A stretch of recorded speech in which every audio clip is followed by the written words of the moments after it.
Hello everyone, कैसे हैं आप सब। होपफुली आप सब बहुत अच्छे होंगे। Welcome back to our YouTube channel knowledge warehouse. This is Charu Agarwal, by profession chartered accountant. आपके सामने अकाउंट से कंसेप्ट को सिंपलेस्ट वे में समझने के लिए वीडियोस लेकर आई हूँ। तो बच्चों, आपने कभी एनालाइज किया हो कि आपने चाहे कार खरीदी हो या मोबाइल फोन खरीदा हो, तो उसकी वैल्यू कुछ टाइम बाद डाउन होने लग जाती है। जैसे लेट्स से एन एग्जांपल, आपने कार खरीदी है 10 लाख से 15 लाख की, और 1 साल या 2 साल बाद वो 10 या 15 लाख की नहीं रहती, उसकी वैल्यू जो होती है वो डाउन हो जाती है। ऐसा क्यों होता है, इसके क्या रीजंस है, तो आज की क्लास में मैं आपको वही बताने वाली हूँ। आज की क्लास के बाद आपको कोई भी डाउट्स इस टॉपिक पे नहीं रहेंगे। डेप्रिसिएशन टॉपिक आपका बहुत अच्छे से क्लियर होने वाला है। तो चलिए क्लास स्टार्ट करते हैं। प्लस अगर अभी तक आपने मेरा चैनल सब्सक्राइब नहीं किया है तो सब्सक्राइब जरूर कर ले, जिससे आपको अपकमिंग वीडियोस की नोटिफिकेशन मिलती रहेगी।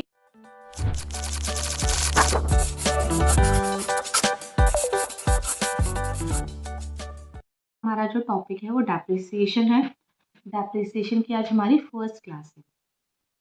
बहुत सिंपल सा चैप्टर है, और मैंने जैसे कि आपको बताया, जो हमारी अकाउंट्स है वो बेस्ड है प्रैक्टिकली लाइफ पे। मतलब जो भी हम अकाउंट्स में पढ़ेंगे वो एक्चुअली प्रैक्टिकल लाइफ में भी चीज़ें होती हैं हमारे साथ। तो अगर हम उसको प्रैक्टिकल लाइफ से कोरिलेट करके पढ़े तो हमें अच्छे से याद होगी, और हमें लाइफ टाइम तक भी याद रहेगी, और हमें क्रैम करने की भी ज़रूरत नहीं पड़ेगी, क्योंकि हमारी अंडरस्टैंडिंग पावर बहुत ज़्यादा स्ट्रांग हो जाएगी। ठीक है। सबसे पहले मैंने जैसे कि आपको बताती हूँ कि डेप्रिसिएशन का मतलब क्या है। देखो, डेफिनेशन किसी भी क्लास में मैंने किसी भी टॉपिक में आज तक अभी तक आपको याद नहीं कराई है, तो ऐसे ही मैं डेप्रिसिएशन की डेफिनेशन याद नहीं कराऊंगी। मैं सिर्फ बताऊंगी आपको कीवर्ड्स, आप कौन कौन से कीवर्ड्स समझ लो, फिर आप उसी से ही डेफिनेशन खुद ही बना पाओ। देखो, डेप्रिसिएशन होता क्या है। डेप्रिसिएशन है FVT। FVT का क्या मतलब है? Fall in value of tangible asset. Depreciation क्या है? जब हमारी टेंजिबल एसेट की वैल्यू में फॉल हो जाए, उसको क्या मैं बोलती हूँ, मेरा वो डेप्रिसिएशन। क्लियर? बिल्कुल सिंपल सा है। जैसे कि आप मोबाइल फ़ोन लेते हो, आज आपने मोबाइल फ़ोन लिया, अगर आप उसको 2 साल 5 साल बाद बेचो, तो आपने 10,000 का लिया है, तो ज़रूरी नहीं है कि वो 10,000 का बिकेगा, बल्कि ज़रूरी क्या, वो बिकेगा ही नहीं 10,000 का। उसकी वैल्यू हर साल हर डेप्रिशिएट होती रहेगी। तो 2-4 साल बाद उसकी वैल्यू चाहे तो 5,000 हो जाएगी, चाहे 2-3 हज़ार में ही बिकेगा वो। तो वो किस वजह से इतने कम बिक रहा है? क्योंकि उसकी जो वैल्यू है वो डेप्रिसिएट हो रही है, उसकी जो वैल्यू है वो फॉल हो रही है। तो डेप्रिसिएशन की क्या मीनिंग है, क्या डेफिनेशन है डेप्रिसिएशन का? Fall in value of tangible asset. ठीक है। फॉल करना, फॉल होना वैल्यू ऑफ टेंजिबल एसेट। ठीक है। अब मैंने स्पेसिफिकली टेंजिबल एसेट पे क्यों स्ट्रेस किया है? देखो, मैंने आपको, अगर मेरी आप टर्मिनोलॉजी वाली क्लास देखो, तो मैंने उसमें आपको डेफिनेशंस बहुत अच्छे से डिस्क्राइब किया है, इन डेप्थ डिस्क्राइब की हुई है कि एसेट क्या होते हैं, फिर एसेट के टाइप्स ऑफ एसेट्स क्या है, टेंजिबल है, इनटेंजिबल है, काफ़ी सारे एसेट्स के बारे में बताया हुआ है। यहाँ पर मैं आपको थोड़ा सा और बता देती हूँ कि एसेट्स क्या होते हैं बच्चों। एसेट्स वो होते हैं जो कि ओन्ड होते हैं, जो कि हमारे खुद के होते हैं, या फिर डायरेक्टली और इनडायरेक्टली जो भी हम गुड प्रोड्यूस कर रहे हैं सेल करने के लिए बिजनेस में, उसमें मैन्युफैक्चरिंग करने में या फिर प्रोवाइड करने में वो हेल्प कर रहे हैं। क्लियर? मैंने क्या बोला कि डायरेक्टली या फिर इनडायरेक्टली, डायरेक्टली या फिर इनडायरेक्टली यूज हो रहे हैं प्रोड्यूस करने के लिए गुड्स एंड सर्विसेज। क्लियर? हमें यहाँ तक बिल्कुल अच्छे से समझ आ गया। अब एसेट्स के भी आगे दो पार्ट्स हैं। एसेट्स के वैसे काफ़ी सारे और भी है, लेकिन जो इस चैप्टर के लिए ज़रूरी है मैं अभी फ़िलहाल आपको वही बताऊंगी। तो एसेट्स में देखो, एक तो टेंजिबल एसेट है। टेंजिबल एसेट का क्या मतलब है? टेंजिबल एसेट वो एसेट होते हैं जिनको हम देख पाते हैं, जिनको हम टच कर पाते हैं।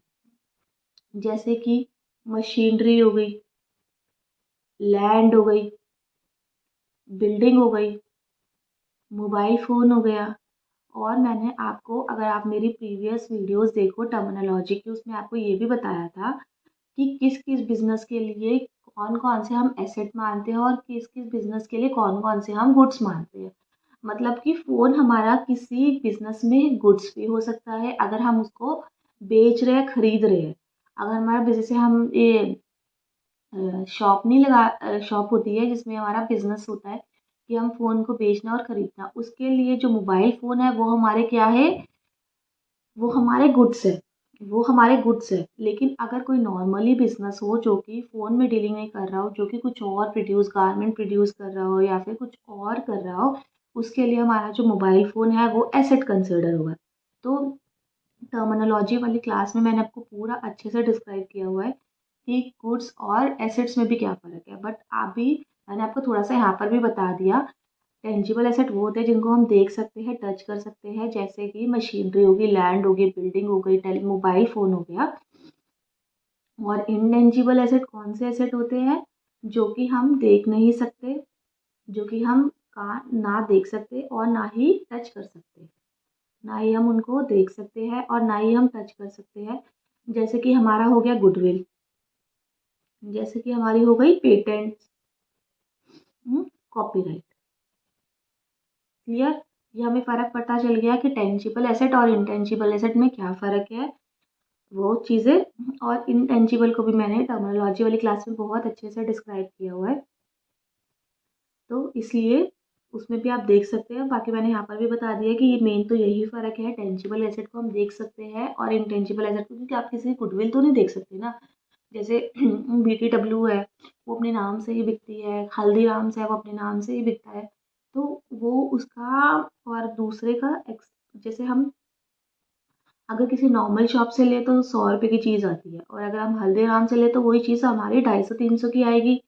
तो वो किस लिए है, वो उनकी गुडविल ही तो है, गुडविल से ही तो वो कमा रहे हैं। जिससे अगर उनके आप शेयर्स वगैरह भी देखो तो उनके इसी वजह से हाई वो भी होते हैं। तो इसीलिए यही फ़र्क है टेंजिबल और इनटेंजिबल एसेट का। आप देखो, तो हम अगर डेफिनेशन से इसको कोरिलेट करें तो फॉल होना, गिरावट होनी टेंजिबल एसेट में, टेंजिबल एसेट की वैल्यू में, उसको हम डेप्रिसिएशन बोल रहे हैं। तो अगर हमारी मशीनरी की वैल्यू घट रही है तो वो डेप्रिसिएशन की वजह से घट रही है। जैसे मैंने आपको मोबाइल फ़ोन का एग्जांपल दे दिया। अब देखो एक और चीज़ है, टेंजिबल एसेट में तो हमारे सारे कवर होते हैं, बिल्डिंग भी, लैंड भी और मशीनरी भी। लेकिन जो लैंड है ना, लैंड, जो लैंड ही एक ऐसा टेंजिबल एसेट है जिस पे हमारा डेप्रिसिएशन नहीं लगता, क्योंकि 99% जो लैंड की वैल्यू है वो ना एप्रिशिएट ही होती है। वो क्या होती है, एप्रिशिएट ही होती है। वो कभी भी नीचे नहीं आती, वो कभी भी गिरती नहीं है। तो इसीलिए जो लैंड है उसको हम डेप्रिसिएशन के उस परस्यू से हम बाहर रखते हैं, उस पर डेप्रिसिएशन कैलकुलेट नहीं करते हम लैंड पे। क्लियर है यहाँ पर? तो चलिए अब आगे हम देखते हैं कि क्या क्या रीजंस है क्यों डेप्रिसिएशन लगता है, क्यों डेप्रिसिएशन लगता है और लगना चाहिए। देखो, हम कुछ चीज़ को यूज़ कर रहे हैं, जैसे कि मैं सारे ना आपको हमारे जो प्रैक्टिकल लाइफ में यूज़ हो रही है ना चीज़ें और सब लोग यूज़ कर रहे हैं, उसका ही एग्जांपल देके स्टार्ट करती हूँ। जैसे कि मेरा जो मोबाइल फ़ोन है, ठीक है, मैं मोबाइल फ़ोन चला रही हूँ, तो चला रही हूँ, मेरे को 1 साल हो गया, 2 साल हो गया, कभी ना उसकी फंक्शनैलिटी पे थोड़ा बहुत तो इम्पैक्ट पड़ता ही है ना। मतलब उसकी स्पीड कम होती है, थोड़ी-सी उसकी टच भी खराब हो जाती है, थोड़ा-सा उसका कैमरे पे भी दिक्कत आती है। ये सारी मोबाइल फ़ोन में सारी जैसे-जैसे हम यूज़ करते रहते हैं, धीरे-धीरे, धीरे-धीरे 6 महीने बाद, 1 साल बाद, 2 साल बाद कुछ ना कुछ जो एट द टाइम हमने परचेज़ किया और बाद में उसमें कुछ ना कुछ तो उसकी फंक्शनैलिटी में फ़ॉल होता ही है, फीचर्स में फ़ॉल होता ही है। तो किस लिए होता है? वो बिकॉज़ वियर एंड टियर, जैसे-जैसे हम किसी चीज़ को यूज़ कर रहे हैं, वो चीज़ वैसे की वैसे तो रहेगी नहीं। अब देखो सिंपल सा है, अगर हम कुछ कपड़े खरीद रहे हैं, तो कपड़े पहनते हैं, उसमें फर्स्ट लुक कितनी अच्छी लगती है, फिर हम उसको वॉश करते हैं, फिर पहनते हैं, वॉश करते हैं, फिर पहनते हैं। कहीं न कहीं उसमें उसकी क्वालिटी में कुछ ना कुछ तो डाउन होता ही है ना। वो एज़ इट इज़ जो सेम ड्रेस होती है, वो वैसे तो नहीं रहती रहती ना। तो इसी वजह से जो भी फॉल हो रहा है उसकी फंक्शनैलिटी में, उसकी क्वालिटी में, उसको हम उसी की वजह से हम डेप्रिसिएशन कैलकुलेट करते हैं कि डेप्रिसिएशन से हमें पता लग जाए कि उसकी वैल्यू में कितना फॉल हुआ है। क्लियर ये चीज़ आपको? तो सबसे पहला मेरा है कि हम चीज़ें यूज़ कर रहे हैं, हम यूजेज कर रहे हैं उस चीज़ का, इसलिए हमें ज़रूरी है कि डेप्रिसिएशन कैलकुलेट करना। सेकंड चीज़ क्या है? सेकंड चीज़ है मेरा जैसे हम कार है, हमने कोई गाड़ी खरीदी, उसको मेरे 10th में बोर्ड में अच्छे नंबर आ गए तो मेरे पापा ने मुझे कार दिला दी, और कार मुझे चलानी आती नहीं है और मेरा लाइसेंस भी ना बना हुआ है, तो मैंने क्या कहा, मैंने उसको पार्किंग में ही खड़ी कर दी और मैंने कहा जब मेरे 12th के बोर्ड में अच्छे नंबर आ जाएंगे और मैं फिर गाड़ी सीख लूँगी 12th के बोर्ड की छुट्टियों में, तो मैं तब ये कार निकालूंगी। अब वो कार 2 साल पड़ी है, हमने अच्छे से कवर चला के उसको पार्किंग में रख दी। तो अब बताओ कि सपोज आप 10 लाख की गाड़ी लाए हो, तो आप ये एक्सपेक्ट कर रहे हो कि 2 साल बाद भी आपकी वो 10 की बिक जाएगी? नहीं बिकेगी ना, क्योंकि टाइम बीत रहा है। वो खड़ी खड़ी गाड़ी भी कहीं ना कहीं उसकी वैल्यू डेप्रिसिएट हो रही है, बेशक से हमने उसको यूज़ नहीं किया, लेकिन जैसे जैसे जो भी टाइम बीतता जाता है उस एसेट की वैल्यू भी कम होती रहती है। तो इसकी वजह से भी डेप्रिसिएशन लगता है। तो हमारा सेकंड जो रीज़न है वो क्या है? इफ्लेक्स ऑफ टाइम। इफ्लेक्स ऑफ टाइम की वजह से हमारा डेप्रिसिएशन लगता है। जैसे समय बीतता रहता है वैसे वैसे डेप्रिसिएशन अच्छा लगता रहता है। अब देखो हमारा नेक्स्ट क्या है?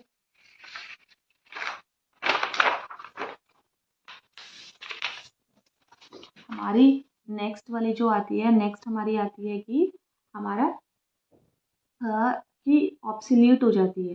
देखो जैसे कि अभी मेरे पास आईफोन है, आईफोन 13 है, अब नहीं आईफोन 14 अगर सपोज लॉन्च हो गया, तो इसकी जैसे आईफोन लॉन्च हुआ वैसे ही 13 में की वैल्यू में गिरावट हो जाएगी, वैसे ही 13 की वैल्यू में फॉल हो जाएगा। जो भी जब जब जैसे जैसे नई नई टेक्नोलॉजी आती रहती है ना मार्केट में, पुरानी वाली की जो हम यूज़ कर रहे हैं वैल्यू वो डेप्रिशिएट होती रहती है नई टेक्नोलॉजी की वजह से। क्लियर? तो हमारा थर्ड पॉइंट जो है वो यही है कि नई टेक्नोलॉजी की वजह से भी हमारे जो एसेट की वैल्यू में डेप्रिसिएशन होता रहता है। फोर्थ पॉइंट मेरा क्या है कि एक्सीडेंट्स, हम कहीं रोड वगैरह पे चलते हैं और हमारा कुछ एक्सीडेंट हो जाए तो उसकी वजह से भी हम डेप्रिसिएशन कैलकुलेट करते हैं। क्लियर ये चीज़? तो डेप्रिसिएशन हमने पढ़ लिया कि किस किस रीजंस की वजह से हमारा डेप्रिसिएशन होता है। डेप्रिसिएशन हमारा होता है कि अगर हम उसको यूज़ कर रहे हैं फिर समय बीतता रहता है उसकी वजह से भी हमारा डेप्रिसिएशन लगता है, फिर नई टेक्नोलॉजी मार्केट में आ जाती है उसकी वजह से भी लगता है, और एक्सीडेंट्स वगैरह हो जाए तो उसके भी लगता है। देखो डेप्रिसिएशन निकालना ज़रूरी क्यों है वो मैं आपको आगे भी बताऊँगी, लेकिन मैं एक चीज़ और बताना चाहूँगी। देखो डेप्रिसिएशन इसलिए भी ज़रूरी है कि जिससे आपको पता लगता रहे ना कि एक्चुअली बुक्स में आपकी उस एसेट की वैल्यू क्या खड़ी है। सपोज आपने कोई मशीनरी 15 लाख की ली, वो 15 लाख सालों साल तक चलती जा रही है, जबकि अगर मेरे को एक्चुअली में मैं उसको अगर उसकी वैल्यूएशन से कराऊँ, वैल्यू देखूँ उसकी, तो उसकी वैल्यू 5 लाख भी नहीं है। तो बहुत ज़्यादा ज़रूरी है कि हम बुक्स में हर ईयर उसकी वैल्यू डेप्रिशिएट करके दिखाते रहे, जिससे हमारी बुक्स में ओवर लीडिंग ना हो किसी भी चीज़ की, किसी भी चीज़ का ओवर वैल्यूएशन हम ना दिखाएं। क्लियर? तो हमने पढ़ लिया कि डेप्रिसिएशन की डेफिनेशन होगी हमारी कि डेप्रिसिएशन होता क्या है कि किसी भी वैल्यू में फॉल करना। और बच्चों मैं आपको बार बार बोल रही हूँ, अगर आप यहाँ पर ये लिख दोगे ना कि सिर्फ fall in value of asset, तो आपका बिल्कुल गलत हो जाएगा, क्योंकि एसेट में तो आपका इंटेंजिबल भी आता है और टेंजिबल भी आता है, और इंटेंजिबल में अगर कुछ कमी होती है तो उसको मैं डेप्रिसिएशन नहीं बोलती, उसको मैं अमोर्टाइजेशन बोलती हूँ। ठीक है? तो जब भी मेरी डेप्रिसिएशन की डेफिनेशन आएगी तो मैं उसको लिखूंगी fall in value of tangible asset. तो यहाँ पर आपको पता लग गया होगा कि कैसे कैसे डेप्रिसिएशन कैलकुलेट करने के रीजंस हैं। तो अब हम आगे बढ़ते हैं। मैंने आपको क्या बोला था, डेप्रिसिएशन तो हमने पढ़ लिया, अब हम क्या पढ़ते हैं उसके भाई बंधु भी तो पढ़ने पड़ेंगे ना, कि डेप्रिसिएशन के जो अड़ोसी पड़ोसी है उसको भी उसके कॉन्सेप्ट भी तो क्लियर करने पड़ेंगे ना। तो अब हम करेंगे वो वाला पॉइंट। देखो हमारी 3 टर्म्स होती है। सबसे पहले हमारा होता है कि टेंजिबल एसेट, दूसरे हमारे होते हैं इंटेंजिबल एसेट। ठीक है? देखो जो बच्चा मेरी वीडियोस पहली बार देख रहा है डेप्रिसिएशन के चैप्टर से, तो मैं एक बार उससे रिक्वेस्ट करूंगी कि प्लीज आप मेरी टर्मिनोलॉजी वाली क्लास सेकंड क्लास जरूर देख ले, उसमें मैंने बहुत अच्छे से एक्सप्लेन किया हुआ है कि एसेट किसे बोलते हैं, टेंजिबल एसेट क्या होता है, इनटेंजिबल एसेट क्या होता है। तो वो चीज जरूर मेरी देख लें, उससे आपको बहुत अच्छे से क्लैरिटी आ जाएगी। ठीक है, ये मेरे हो गए 3 assets, tangible asset, intangible asset, wasting assets. तो टेंजिबल एसेट तो बहुत अच्छे से पता है कि जिसे हम टच कर सकते हैं और जिसे हम सी भी कर सकते हैं।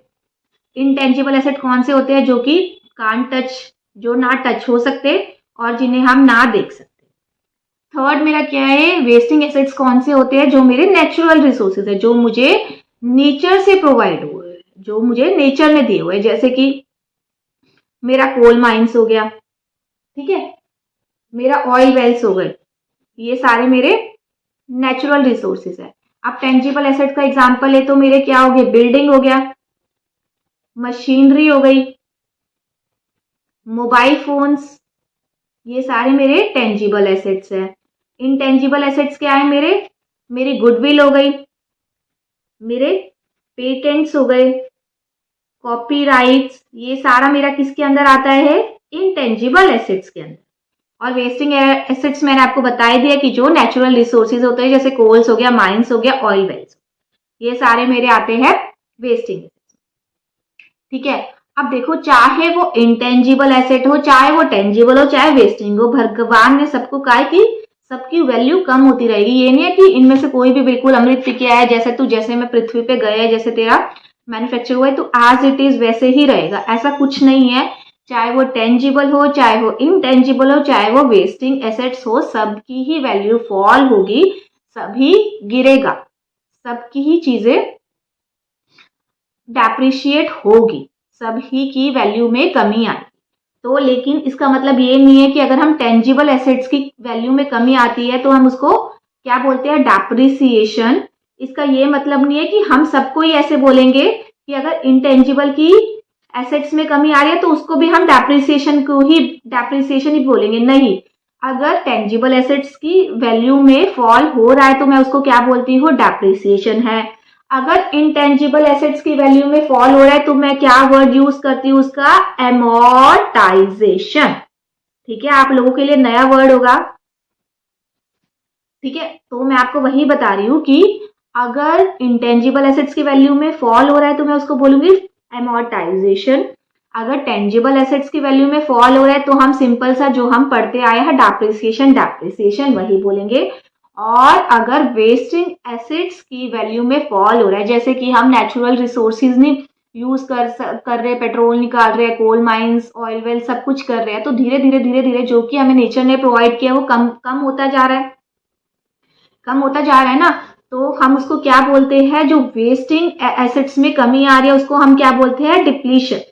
उसको मैं क्या बोलती हूँ, डिप्लीशन। अब देखो, जैसे कि हॉस्पिटल में कोरोना के टाइम कितना ज्यादा ऑक्सीजन की कमी हो गई थी, तो डॉक्टर ये थोड़ा ना बोल रहे थे कि ऑक्सीजन अवेलेबल नहीं है, ये बोल रहे थे ना कि ऑक्सीजन जो है वो डिप्लीशन होता जा रहा है, वो कम होता जा रहा है।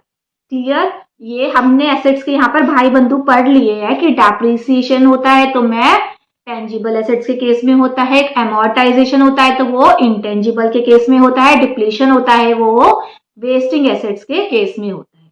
क्लियर, अभी हमने क्या क्या पढ़ लिया, डेप्रिसिएशन पढ़ लिया, डेप्रिसिएशन क्या होता है, हमने एमोर्टाइजेशन भी क्लियर कर लिया और हमने डिप्लीशन भी क्लियर कर लिया। बस आपको एक चीज और याद रखनी है कि डेप्रिसिएशन कभी भी लैंड पे नहीं लगता, डेप्रिसिएशन कभी भी लैंड पे नहीं लगता, लैंड की वैल्यू हमेशा बढ़ती है, तो depreciation is not applicable on land.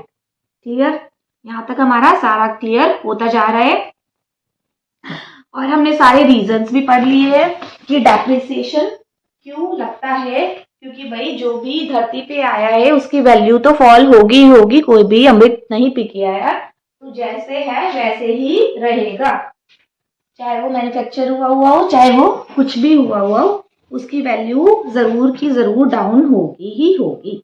अब हम पढ़ते हैं कि डेप्रिसिएशन की जरूरत क्या, अगर हम नई भी डेप्रिसिएशन निकाले तो क्या फर्क पड़ जाएगा, है ना भाई।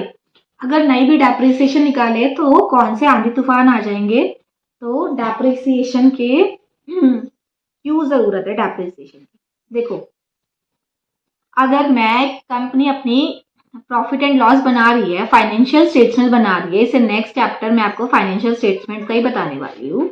फाइनेंशियल स्टेटमेंट में क्या है कि हम प्रॉफिट एंड लॉस बनाते हैं, ठीक है, वो अपनी फाइनेंशियल बना रही है। अगर हमने डेप्रिसिएशन नहीं कैलकुलेट किया, हमारी अगर बुक्स में बिल्डिंग 10 लाख की पड़ी है तो हम उसको एज इट इज 10-10 लाख रुपए करते चलाते आ रहे हैं, जबकि एक्चुअल में उसकी वैल्यू 10 लाख नहीं होगी क्योंकि उस पर डेप्रिसिएशन लगा हुआ है। अगर हम कार 10 लाख की खरीदे तो हम बड़ी खुशी से बोल रहे हैं कि ठीक है 2022 में मैंने 10 लाख की गाड़ी खरीदी थी और वो 2030 में भी 10 लाख की खड़ी है। हम अपनी स्टेटमेंट को ओवरलीड ही कर रहे हैं ना। एक्चुअल में हमें खुद भी पता है कि उसकी जो गाड़ी की है उसकी वैल्यू 2030 में 10 लाख नहीं होगी। तो मेन कंसर्न मेरा क्या है कि डेप्रिसिएशन कैलकुलेट करना, कि हम प्रॉफिट एंड लॉस दिखाए जिसके हर साल हम पीएनएल में से अपना डेप्रिसिएशन चार्ज करते रहे, और जितना की डेप्रिसिएशन चार्ट करके हम अपना जो प्रॉफिट या फिर लॉस है उसकी एक्चुअल फिगर दिखा सके। क्योंकि जो डेप्रिसिएशन है वो एक खर्चा ही है जो हर साल हमारा कैलकुलेट होता है और ये पीएनएल में आता है, जिससे हमारा जो प्रॉफिट या फिर लॉस होता है वो सही से कैलकुलेट होता है। क्योंकि सपोज आपका अगर 20 लाख प्रॉफिट आ रहा है और आपने डेप्रिसिएशन नहीं कैलकुलेट किया है तो हम सोच के खुश होते रहते हैं कि 20 लाख हमारा प्रॉफिट हो गया, जबकि एक्चुअल में 20 लाख हमारा प्रॉफिट नहीं होता। हमें इस पर डेप्रिसिएशन कैलकुलेट भी करना होता है, क्योंकि डेप्रिसिएशन कैलकुलेट करके ही हमारा सही प्रॉफिट या लॉस निकलता है, क्योंकि वो जो वैल्यू है उसकी वैल्यू फॉल हो जाती है। तो ये बहुत इंपॉर्टेंट है कि जैसे कार की जितनी वैल्यू है उसको हम हर ईयर अपना डेप्रिशिएट करते रहे। और ठीक है, प्रॉफिट एंड लॉस ढंग से करने के लिए फाइनेंशियल पोजीशंस अच्छे से आ जाए, और देखो जितना आपका एसेट्स खड़ा हुआ है बैलेंस शीट में उसको हम ढंग से ही तो पता लगाते रहे कि जैसे कार हमारी 10 लाख की खड़ी है तो हम सालों साल 10 लाख की कार थोड़ी ना लेते चलेंगे। हम हर साल उसको डेप्रिसिएशन कैलकुलेट करके और उसकी जो कार की वैल्यू है वो सही से लिखेंगे। जैसे सपोज इसमें हमारा 50,000 कार डेप्रिसिएशन लग गया कार पे, तो हमारी 9.5 लाख रुपए कार की वैल्यू हो गई। तो हर साल बहुत जरूरी है डेप्रिसिएशन कैलकुलेट करना, जिससे हमारे जो फाइनेंशियल स्टेटमेंट्स है वो मिसलीड ना हो, वो सही से प्रॉपर तरीके से बने रहे। और देखो अगर हमारा ये सब चीजें, अगर हम अपना डेप्रिसिएशन भी सही से कैलकुलेट करते हैं और वैल्यू सही से दिखाते रहते हैं तो इससे हम अपना प्रोविजंस भी बना पाते हैं रिप्लेसमेंट करने के लिए, कि हाँ हमें अब कार की वैल्यू बिल्कुल डेप्रिशिएट हो चुकी है, खत्म हो चुकी है, तो हमें आगे फ्यूचर में नई कार खरीदनी है। इससे हमारे दिमाग में भी क्लियर हो फाइनेंशियल्स को देख। तो मेन मोटिव क्या है मेरा डेप्रिसिएशन कैलकुलेट करने का, कि मेरे फाइनेंशियल्स जो है वो अच्छे से सही से बन पाए और जिससे आगे जाके मेरे को दिक्कत ना आए। तो चले आगे चले। अब देखो आगे मेरा क्या टॉपिक है। आगे मेरा टॉपिक है कि कौन कौन से फैक्टर्स अफेक्ट करते हैं डेप्रिसिएशन को, क्या क्या चीजें हैं जो अफेक्ट करती है डेप्रिसिएशन को। Factor affecting depreciation.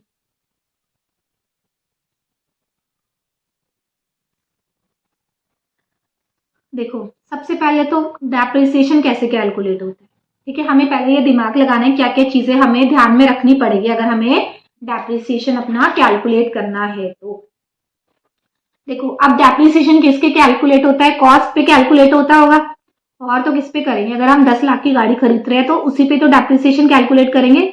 तो सबसे पहले मेरा मेन चीज एरिया क्या है कि कॉस्ट कितनी है, उस एसेट की कॉस्ट कितनी है। देखो अगर आप मेरा इसमें जर्नल एंट्री वाला मेरा देखे तो मैंने कैपिटलाइजेशन जर्नल एंट्री के चैप्टर में सिखा रखा है कि कैपिटलाइजेशन क्या होता है। उसका मैं एक बार और आपको थोड़ा सा बता देती हूँ कि कैपिटलाइजेशन का क्या मतलब है। जो भी एसेट है हमारे, जब तक हमारे पुट टू यूज नहीं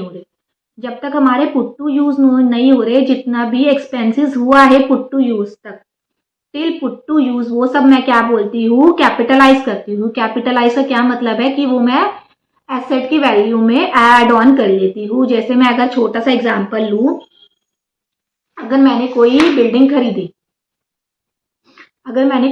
खरीदी है, उसकी वैल्यू मेरी है 15 लाख रुपए, प्लस मैंने उस पर फर्नीचर का काम करा लिया 2 लाख का, मैंने कुछ और इंस्टॉलेशन का खर्चा कराया 1 लाख का, और भी मेरी कोई भी चार्जेस लगे तो इन सब चीज़ों को मैं ऐड करूंगी और मेरी जो वैल्यू होगी बिल्डिंग की वो क्या होगी 18 लाख। उसको मैं ये नहीं सोचूंगी कि मेरे सिर्फ 15 लाख है, मतलब कि मेरा पुट टू यूज करने का, पुट टू यूज या फिर रेडी टू यूज तक के जितने भी सारे एक्सपेंसेस है उसको क्या मैं बोलती हूँ कि मेरे एसेट की वैल्यू है। तो डेप्रिसिएशन कैलकुलेट करने के लिए सबसे पहले जो मेरा कंसेप्ट है कैपिटलाइजेशन का वो भी क्लियर होना चाहिए। जैसे कि हम एक एग्जांपल लेकर चलते हैं। मैंने एक मशीनरी खरीदी 18 लाख की, उस पर मैंने फ्रेट पे किया 25,000 का, उस पर मैंने इंस्टॉलेशन चार्जेस पे किए 75,000 के।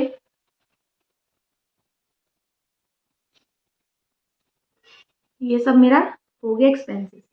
तो मेरी जो मशीनरी की वैल्यू होगी वो मेरी हो गई 19 लाख इंस्टीड ऑफ 18 लाख, क्योंकि मैंने आपको ऊपर क्या बताया है कि मशीनरी जब तक रेडी टू यूज नहीं होती तब तक के सारे एक्सपेंसेस को मैं क्या बोलती हूँ कि मेरे ये सारे एसेट की वैल्यू में ऐड होने चाहिए।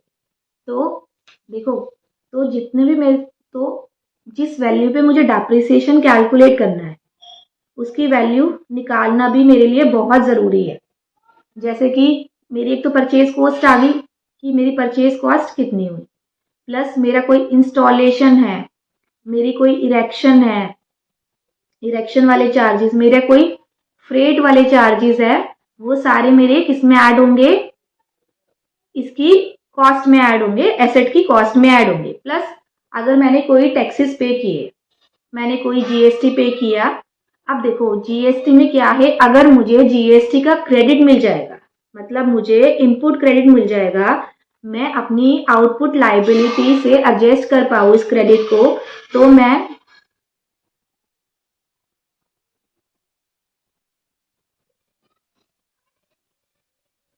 ठीक है, अगर मेरे को जीएसटी का क्रेडिट मिल जाएगा, मैं अगर मेरे को इसका इनपुट क्रेडिट मिल जाएगा, अगर मैं इसको आउटपुट लाइबिलिटी से एडजस्ट कर पाऊँ तो मैं इसको कॉस्ट का पार्ट नहीं मानूंगी, तब मेरे ये कॉस्ट का पार्ट नहीं होगा। क्यों नहीं होगा? क्योंकि ये वाला मेरा एक्सपेंसेस हुआ ही नहीं है, क्योंकि मुझे इसके बदले में कुछ मिल रहा है, तो मेरा ये कॉस्ट का पार्ट थोड़ी ना हुआ, क्योंकि मुझे इसके बदले मेरे को जो मैंने जीएसटी पे किया है उसका मुझे इनपुट क्रेडिट मिल रहा है, तो ये मेरा कॉस्ट का पार्ट नहीं हुआ। अगर मुझे इसका इनपुट क्रेडिट नहीं मिलता तो मेरी ये कॉस्ट का पार्ट होता है और मैं इसको फिर कॉस्ट ऑफ एसेट्स में लेती हूँ। अगर मुझे आउटपुट लाइबिलिटी के बदले कुछ इनपुट क्रेडिट एडजस्ट करने के लिए मिल रहा है तो वो मेरा एसेट का पार्ट नहीं होगा।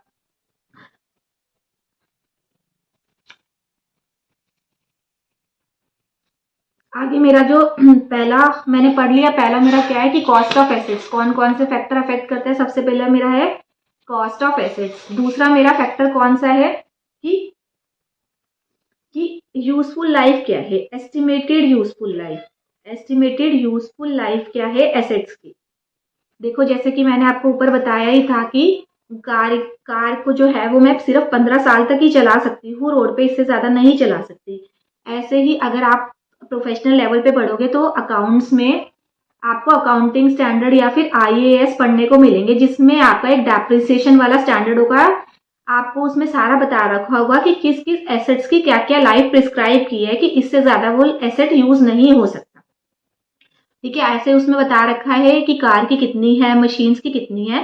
तो ये आगे अगर आप आगे आगे जैसे पढ़ते रहेंगे तो प्रोफेशनल करियर बनाएंगे तो उसमें आपको स्टैंडर्ड्स पढ़ने के लिए आएंगे।